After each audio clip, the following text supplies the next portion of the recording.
Hello guys, welcome back once again. So today we are solving for the value of x here.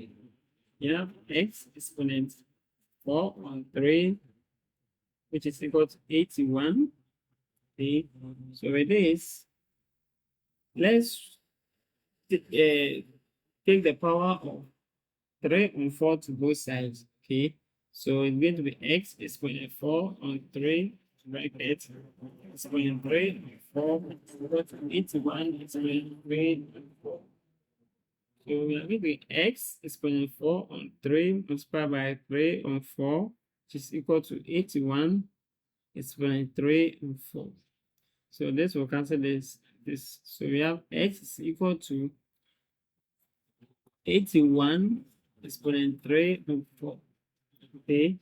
So s is equal to this 81. You can express it as 3 exponent 4 bracket 3 on 4. So our x is equal to 3 exponent 4 multiplied by 3 over 4. Okay. So from here, you can see that 4 will cancel 4. So x is equal to 3 exponent 3.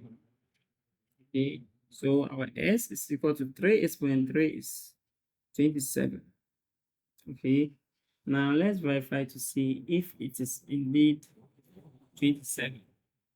7 exponent 4 on 3 is equal to 81. So this 27, we can express that 3 exponent 3 multiplied by 4 on 3 is equal to 81. So this one will cancel this, leaving 3 exponent 4 is equal to 81. 3 exponent 4 is 81, so 81 is equal to 81. So it is true that our x is equal to 27. Thank you for watching, and don't forget to subscribe for more.